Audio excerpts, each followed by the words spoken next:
favor to ask all of you because it's important. I want all of us to believe in something greater for ourselves.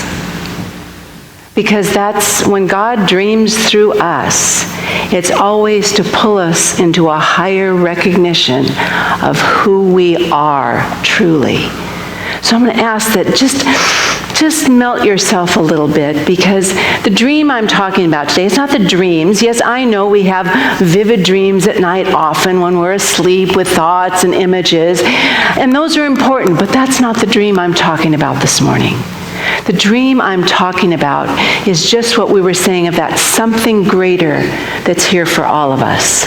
We live in an evolutionary universe, a universe that's continually growing and changing. In fact, in Romans in the Bible it says, from the beginning until now, the entire creation as we know it has been groaning in one great act of giving birth. And it hasn't stopped now. It's a continual process that every single day is new for all of us. And this journey of evolution that we're on is really about lifting our consciousness, our awareness to something more. And as we raise our consciousness, of course we raise our awareness of God, whatever you call it, infinite intelligence, creative potential, infinite possibilities, unconditional love. It doesn't matter what you call this energy of God, of good, but it's here for us. And all it wants for us is good and to know we're loved. So that energy is always working with us. We're immersed in it right now. We're immersed in it. But as Gretchen was singing, sometimes we don't feel it because we've shut it off. If we're going to let God, and we talk about dream through us, which for me, when God is dreaming through us, it's a two-way participation, which I'll talk about in a minute, but it means we're catching the thoughts of God. Because God always wants good for us. Why wouldn't we want to catch those thoughts, right? It's just going to pull us into something more. It's going to take us out of those places when we're wallowing. Just like Mary Oliver went on that journey. She went from being wound up in all the problems of her life to knowing there was something more for her.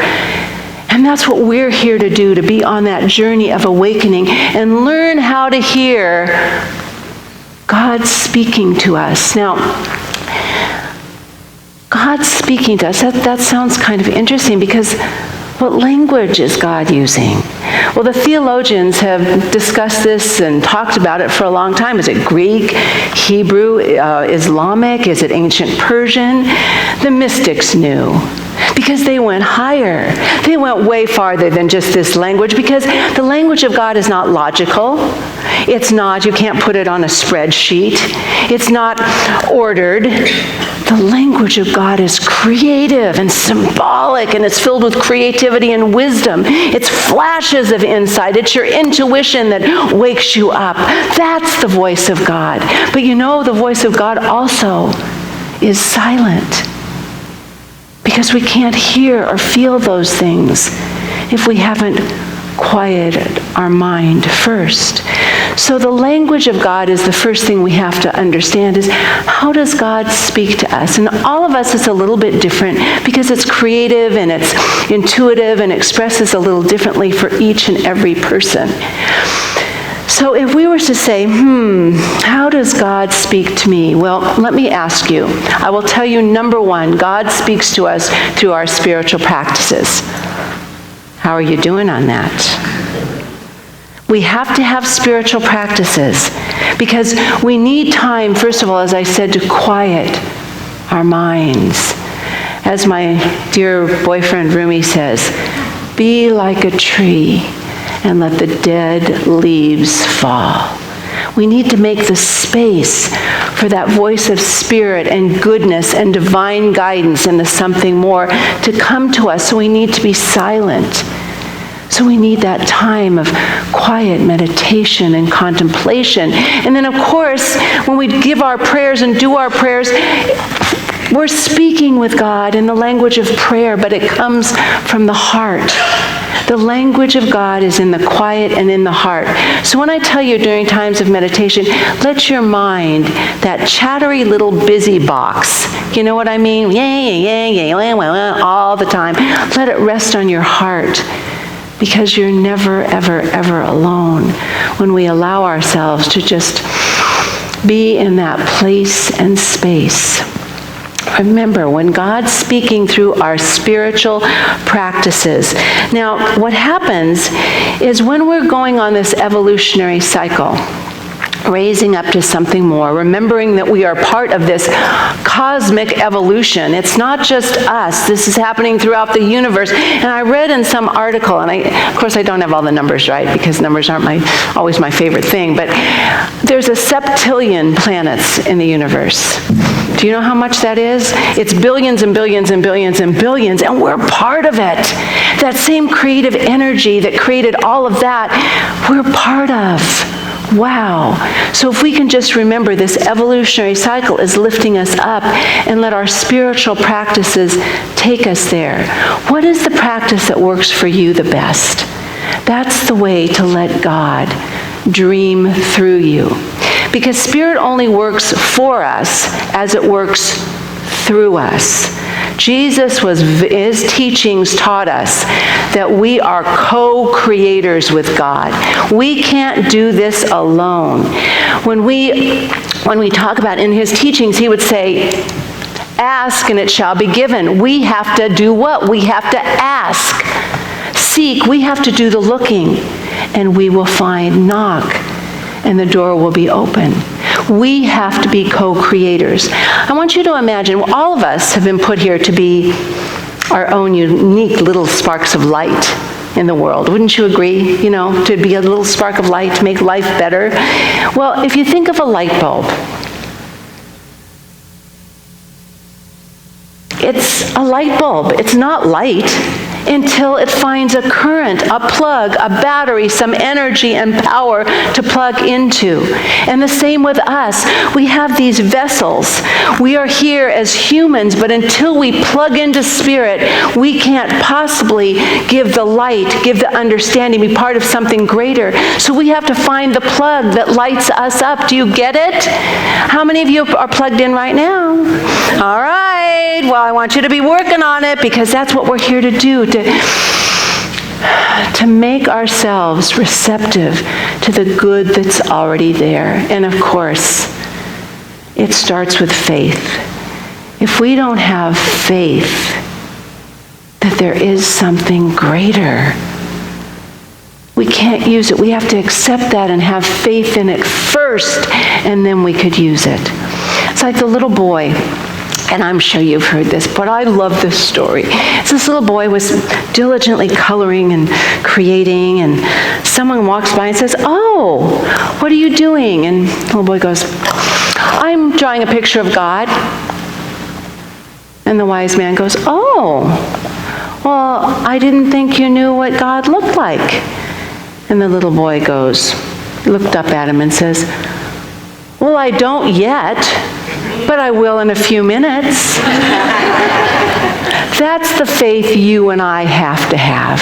Things may look terrible right now in our world, in your relationship, in your career, in your bank account. Yet there may be a place in your life, in all our lives, where things just don't look so good. But we have faith when we do, that we know there's something better on the way. We know there's something better on the way. And when we accept to be part of this journey, this evolutionary process, which is pretty exciting really to think about. You know, we're here growing, that there's many stages of evolution. But I want to tell you, in every stage of evolution as we grow, we get further and further away from our attachment. Now, this is important. I don't want you to think you have to give up all your goodies and all your fun and all your luxury and all your money as you evolve, but you give up your attachment to those things as you evolve. You give up, it's not quite as important. You don't work quite as hard that that's your whole focus. You realize that when we focus on this something greater, that miracles can happen. There's a great story in the Old Testament, in the first book of Kings, that talks about King Solomon when King David passed. And he had 2 sons, but he chose his younger son to be the king. And Solomon was young. He was only 20 years old. And Solomon was like, oh, I can do this, I can do this, I can do this. It was scary for him. So when he went to sleep, the Lord appeared to him in a dream and asked, what can I give to you? And Solomon answered, you can give me the understanding mind to discern what is right and good, to lead your people well. I'm going to read that again because it's a beautiful thing. He said, give me an understanding mind to discern what is right and good, to lead your people well. He was 20 years old, yet he knew what was important. And what God said back to him, he said, this pleases me that you have asked for this and not something for yourself like long life and riches. He said, because of this, I will give you what you asked for, and indeed, I will give you riches and honor all your life also. No other king will compare to you. And Solomon went on to lead, to be the king for 39 years. We know that when we set our sights on being better in this world, being better in ourselves first, and then going out and being better in our world, that goodness follows us. And when it doesn't, we have the strength, the courage to know something better is on the way. Isn't that a good feeling that we can do that?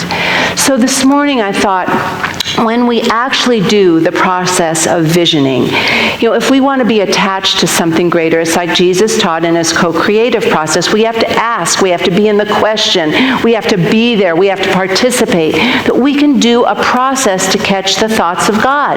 We have that ability right now. It can be in any area of your life. You can ask for something.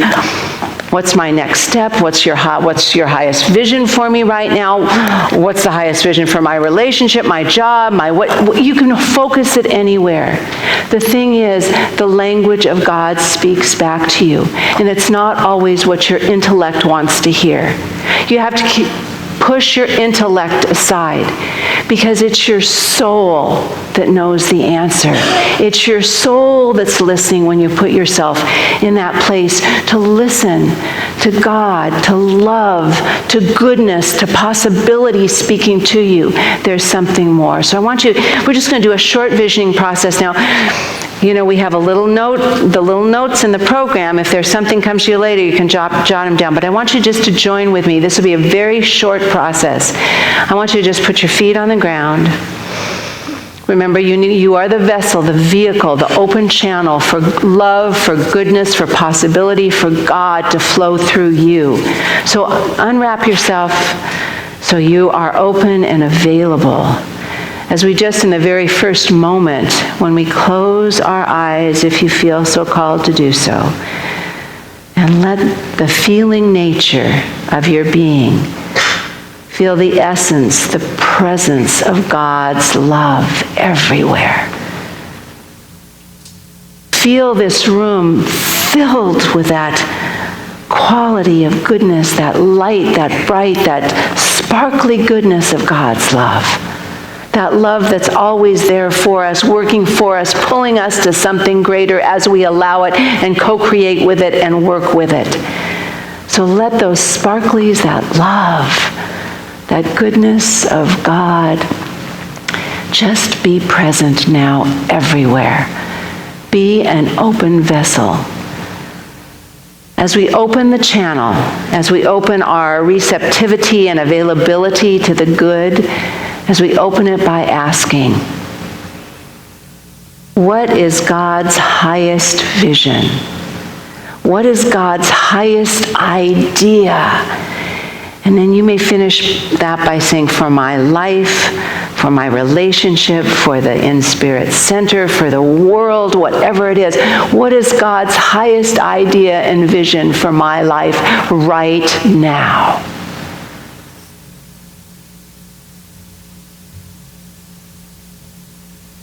and be open and available. God speaks in symbols, in colors, in flashes, in quiet. Right now, each one of us is simply downloading the energy and essence of God's message right here, right now.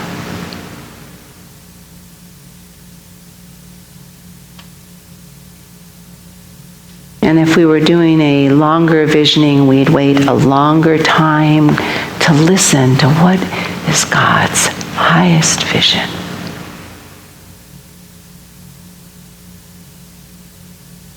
Keeping in the questioning, we ask, what must I personally, what must I become? What must I step into to empower this vision? What's my part right here? What must I step into so I can hold this vision for my life, for the life of the world, for whatever the vision is? What must I become?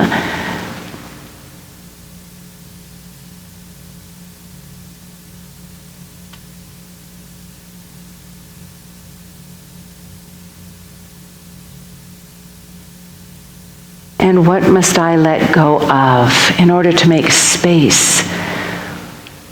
What must I become in order to make space for these thoughts of God, of goodness, of love? What must I become in order to let go of, become and let go of, to make room for a greater idea, a greater vision, a greater knowing, a greater possibility right here and now?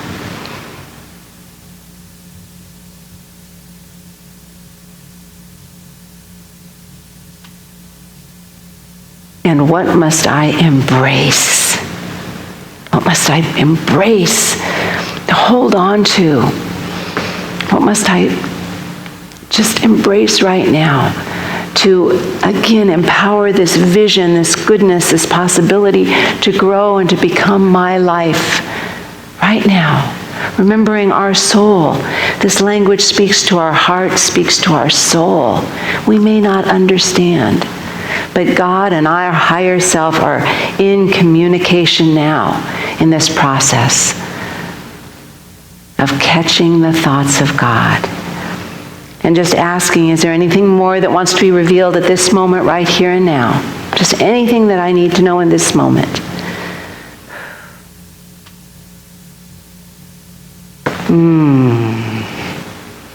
And just trusting right here, just trusting that this beautiful communication, this God dreaming through us as us, as we've created ourselves as this open vessel and vehicle, receptive and available to the inflow of God's good, of the divine mind to work through us as us right here and right now. We know that there is an evolutionary change within us, something new that's being born. We trust this power of good right now. We have truly an expectancy of good to manifest and grow in our lives. And right now, as it's percolating inside of us, we know that something more is on the way. We have let go of those dead leaves, dead thoughts, old things, old feelings that we have hung on to that are taking up space for this newness to evolve through and as us right now. Simply knowing that we are a valuable essence. We are important, that we matter right here and right now. And as we are changing the only life we really can, as we are aligning with the divine, we make room for miracles, for wonder, for magnificence to manifest right here and right now. And just in that knowing, we just take a nice deep breath. We feel all of that as it's absolutely implanted in us, that the work is still going on as we say, thank you, God, for all of this and so much more.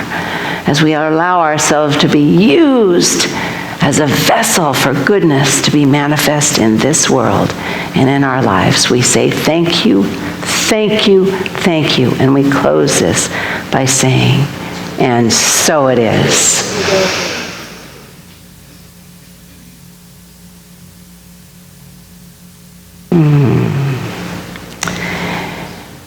And And the beauty of all of this is I know that as we have aligned each and every one of us with that power for good in our own lives, when we come together side by side, heart to heart, consciousness to consciousness, that the good that we see right now is happening exponentially in a huge way, that we are creating God's beauty, God's words and language to be seen everywhere, that we can see it, we can feel it because we are doing this work together, that we see the harmony, because when we align as an interconnected essence in this world, our whole life changes. We see with compassion. We act with love. We make change because we are activated in that light of goodness. I know that for you right now, as I know it for myself. I see the good that's coming right now as we've percolated it and activated in our own lives, but I also see as we join together in that interconnected web of life that the good is manifesting on so many levels. I am so grateful that you are here, and I am so grateful that we can do this work together. It gives me hope and inspiration to know that we are blessed and a blessing right here and right now. Thank you, thank you, thank you for being in my life. I love you and bless you all. And so it is. Thank you. Thank you.